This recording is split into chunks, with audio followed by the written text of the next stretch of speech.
A few weeks ago, all eyes were on the prize as SailGP Season 2 came to a close in San Francisco. Now, just a few weeks later, the foiling F50s are back out for the start of Season 3. And where else to kick things off but Bermuda? While it might have been just a few weeks since we last saw them out, there's been some significant changes. Most of all, there are two new teams, one flying a Swiss flag, the other the maple leaf of Canada. The Switzerland SailGP team has Sebastian Schneider as its driver, Stuart Bithell as the wing trimmer, and Jason Saunders as the flight controller. In the Canadian camp, and after a frosty end to his time with the Spanish, Phil Robertson will now be Canada SailGP team's driver. Another interesting move for the new season sees Devon-born Nick Hutton jump from the Australian team to Great Britain. So, with 10 boats on an already crowded line and several new venues in store, Season 3 promises to ramp things up. At least that's what we were expecting. But when it came to it, there were just 9 boats on the start line. The Japan team were missing. The problem was that the 10th boat was still in build. Apparently, inadequate funding on the part of the Japan team meant that the Canadians got their boat, forcing driver Nathan Outridge to sit out the opening event in Bermuda. From what I hear, Nathan was far from impressed, and I'm not surprised. He's been at the heart of the SailGP program from the start. But interestingly, not all of the Japan team crew had to sit ashore. Chris Draper was aboard the Canadian F50 with Phil Robertson at the helm. So perhaps what came next was of little surprise. Welcome to the sailing and tourist mecca of Bermuda, which this week hosts the Bermuda Sail Grand Prix presented by Hamilton Princess. 4-5, 3-5. Australia coming through fast on the foils. How's your timing there? We're waiting for Canada to turn down towards the start. Watch for the line to turn white, and the Season 3's underway. Great start by the Canadians. Great start by Ainsley. It's a sprint now for Mark 1. It's going to be how fast can we foil to lead at this crucial Mark 1. Going to be tight as we come towards that yellow circle. Overlaps are absolutely crucial at this stage of proceedings. Australia there looking to open the gap up here. Looks like Canada are going to turn down first, but did the British crew manage to sneak in on the inside? Yes, they did. It's Ainsley who leads at Mark 1, and he's straight into a manoeuvre, heading down towards gate 2. That's very interesting that the British were leading the race and they chose to jibe out early. That makes me think that they can get to the bottom mark by jibing away from the boundary. So at gate 2, it is all Great Britain out in front. Remember, they finished in 4th overall last season, looking for much better this year as Ben Ainsley and crew. Spain in 2nd, Canada in 3rd, and it looks like the entire fleet is going to that side, except at the last minute, Tom Slingsby in Australia bear away, and they will try the other side of the course. Great positioning for the New Zealand crew at this point in time. Ainsley, probably one more manoeuvre coming. Spain's going to have the right of way as we approach here. Has Ben Ainsley judged this correctly on the British boat? Yes, he's just ahead. Slim pickings there, but he made a great manoeuvre. He'll lead at gate number 3, and the Spanish are going to split the course. Both teams searching for wind. Here we go through gate number 3, and this is going to be a tight crossing. Look at this. Tight moment for New Zealand. Fly too high as he dives inside, but he takes 3rd. Phil Robertson's Canadian crew must stay clear and expect him to fly fast over the top. It's really tight back in the pack. No room to breathe at the moment. This is the umpires. Penalty Denmark, relative USA. And he's got lovely wind speed there as well compared to the Spanish, who are in a slightly different patch of water and going downwind at almost 70 kilometers an hour. They really have extended by taking a different side of the course to the Spanish at the top of the first upwind. Yeah, copy. Okay, so right turn here and then reach the finish. There we go, we're just on board with Ben Ainsley there. He's talking about one more right turn. He's going to head to the finish now. It looks like a commanding performance. 500 metres ahead of the second place Canadian boat, masterclass. And a race one victory goes to Great Britain and Ben Ainsley. What a performance by Canada. What a comeback by Slingsby. He's back through to fourth after a disappointing start to the race. Jimmy Spittill's going to be happy with third, but wow, what a comeback by the champion. Jimmy Spithill looking for a big win as they will finish in third place, the Australians fourth.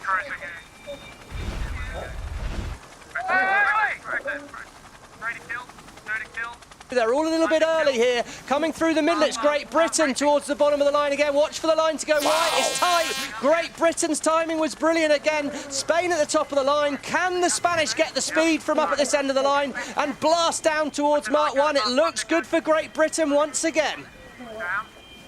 Okay, that's the voice of Phil Robertson saying the ley line's a little bit away. Great Britain set up to jibe. And look at the lead, just 3 minutes into this race. It already could be a race-defining lead. Phil Robertson, Canadian crew, looking great position here as the Spanish. They're looking to find space on the other side of the course. Risky manoeuvre for Jordi Zamar and his Spanish crew, though. Good jibe by the British. They're now back in control of things, but that was a mistake by the British, and Robertson's pounce tight as we come downwind. He's off the foils on the British boat. This is an opportunity for Canada. Can he go round the outside, stay on the foils? This could be a big moment for this fledgling Canadian crew. Ainsley's got to keep clear. He's got to keep clear, you hear? Got to keep clear. Protest coming. Go on, umpires. That's ridiculous. You could hear Phil Robertson saying, I'm super happy being fast. That's because he's in the lead and he is trying to use his boat speed, as we see the Canadians in shot there, and push over the top of the rest of the fleet and effectively shut down the racecourse options for everyone behind him. Phil Robertson and the Canadians are on their way to picking up their very first win as we look at all the chaos behind them. France now in second, Great Britain in third, but here comes Jimmy Spithill in fourth. It's a really slow manoeuvre by Great Britain. He's got to give room for Spithill here. There's going to be a protest. Wow, Spithill has to avoid a collision. Berlin coming through. If he can stay on the foils, this could be a third from nowhere. Big error. Umpires, penalty GBR relative USA, taking room to which they're not entitled. Oh, I've got to say, on this occasion, I do agree with Chief Umpire Craig Mitchell there. He's going to have a huge penalty. He has to drop behind the US crew. Phil Robertson brings it across the line. France bounces back from 9th to 2nd in race 2. Spain coming in with speed, but I think it's going to be all about the timing of New Zealand and Canada. Can they build speed quick enough from that close to the line? Coming in hot, Jordi Zamar on board the Spanish boat. Watch for it to turn white. It's a really tight start, Jordi Zamar. This is the umpires, OCS, New Zealand and Canada over the line early. No late starters, no delayed starters. So that now means Canada and New Zealand must drop behind the pack before Mark 1. Here we go on the inside. Great Britain has the right of way. France has right away on the USA. The Americans hug tight. And how about Spain? How about this decision? That's a big decision for me. That is the unbiased gate to go to. The Spanish are sailing extra distance. We saw it in race 1. It absolutely pumped the Australians and they fell down the leaderboard. I think the Spanish will pay for this manoeuvre. Let's listen into the British and see which way they're going to go at this Windward Gate. You're listening to Ben Ainsley there, and he's talking about going straight. No more manoeuvres, let's just turn right. Try and keep it simple, try and keep the speed high. And with the wind dropping below 20 kilometres an hour, that makes it very hard to do foiling tacks and foiling jibes. And here they are at gate number 3. That one branded near in recognition of SailGP's new global partner, a really cool blockchain technology. Glad to have them part of SailGP Season 3. Look at the speeds for both the French and the Great Britain squads, over 60 kilometers an hour as Great Britain dips behind France.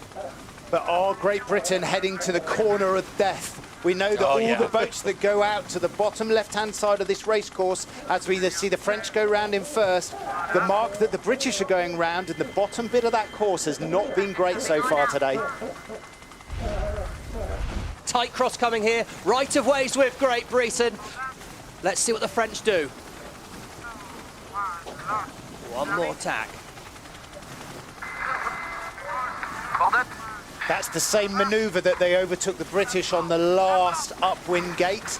And I think you have to get left as you look sort of upwind on the downwind. And the French have gone back to where they took the lead and the British are right on their heels. This is going to be a sprint to the bottom gate and the French have to defend the British. Here's Great Britain. They pulled in front in the last moments of this race. And that is what France is looking at, trying to track down the Brits. Here we go, race number 3 to the line, and the win will go to Sir Ben Ainslie and Great Britain SailGP, getting things started off with a bang here in Bermuda.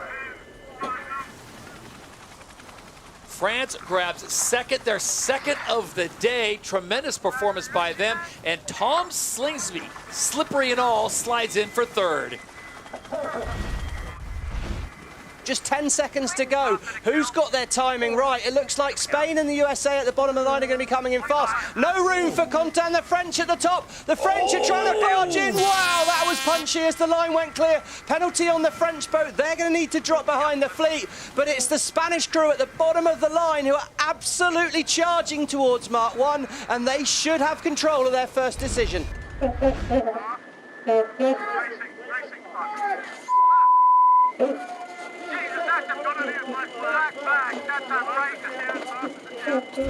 So a near collision on day number 2 to kick things off in race number 4, and it's Spain. Yeah, this is the umpires. France, you have been black flagged. Taking room to watch, you're not entitled. Black flag on the French boat there. That was a seriously aggressive move by Content de la Pierre. What a mistake. Mark number 1, it is Spain, New Zealand, Denmark, the USA, and Great Britain who is involved in that start line fracas. Craig Mitchell, the chief umpire, Freddie making the call. So 3 boats that I mentioned at the top of the show that needed to perform in this race were Spanish, New Zealand and Denmark, and boy oh boy are they doing that. The leaderboard has really congested overall. They're just inside there. They had the right of way, Peter Burling and his crew, and he's taken advantage. As Freddie said, this is the race where Burling needs to perform if he's to have any chance of making the final. Denmark lead New Zealand away at gate 3, and Ainsley sneaks inside. He has the right of way. Canada must stay clear. There's nothing in it in the pack. Big lead for these two crews, nearly 100 metres ahead of the third place Spanish. So one more upwind and one more downwind to go. As things stand, Spain, France, USA and Switzerland would be eliminated and unable to make the final race, race 6.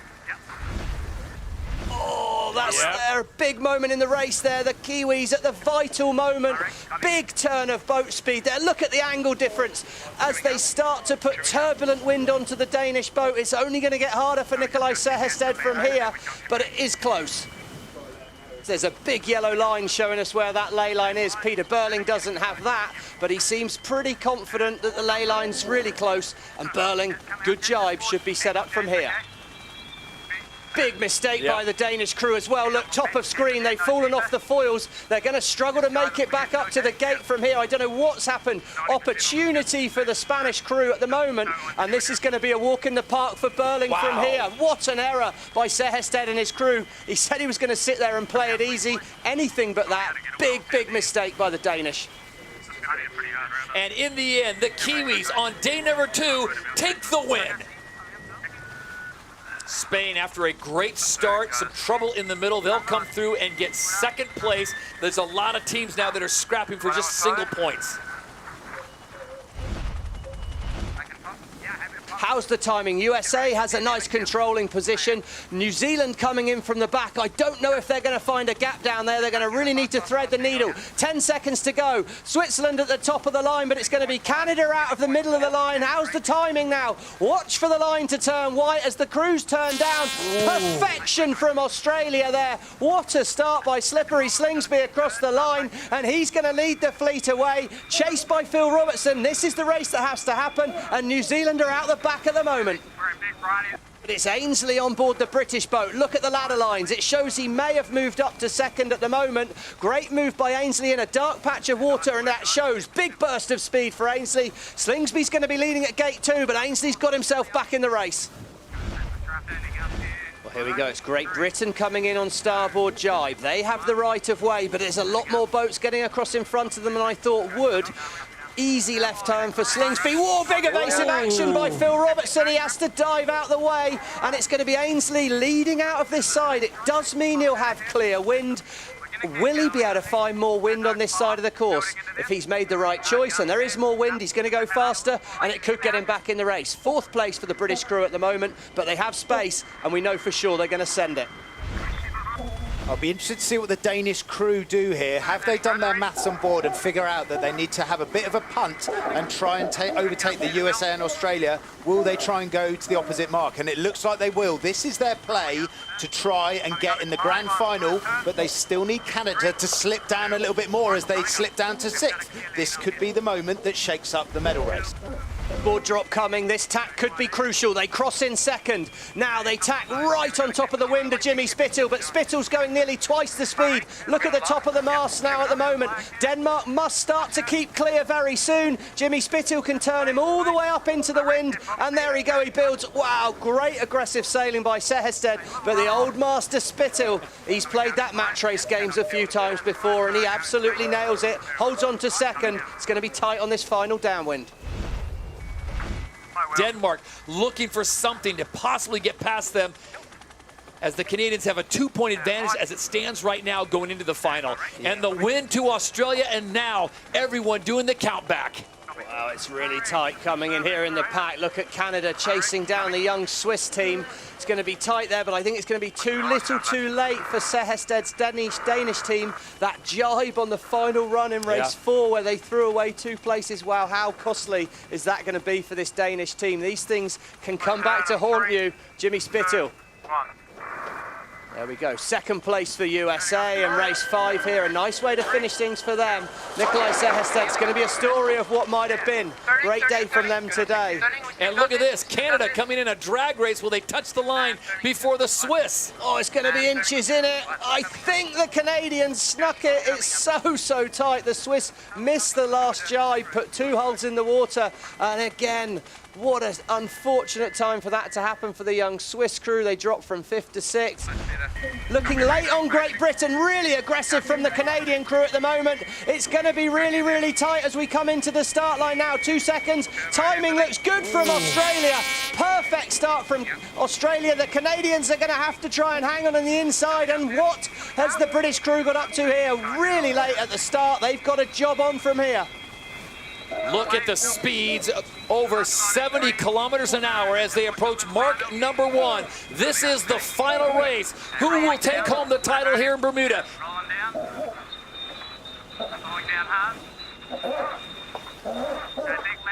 So what Ainsley's got to think about here is splitting away from the 2 other boats. I'd expect an early jibe from Ainsley and let Canada and Australia mess around with each other. And there, the British jibe, and they go out to the far-hand side of the course. Looks like one more manoeuvre from all the crews. Slingsby desperate to be going the same way as all the other boats. That gives them less chance of leapfrogging ahead of them.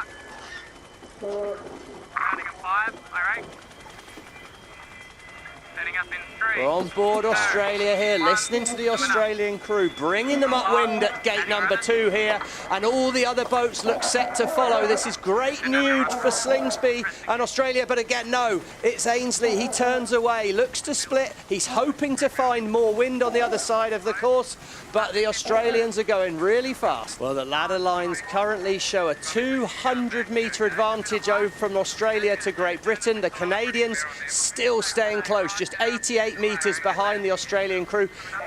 And you can see there, our top left of picture, that the Australian boat is flying slightly to 10 centimetres higher out the water than the other 2 boats. More height out of the water means more speed. Interesting thing here is the British have rejoined onto the back of this 2-boat match race. In the background, the battle for second is getting tight. It looks to me at the moment as though the battle for first is all well and done. Ainsley on board Great Britain needs to be sure to be ahead. It's a tight cross. He doesn't have the right of way, but he's through. Looks to me like Tom Slingsby's going left turn, and he'll be hoping the other boats follow him.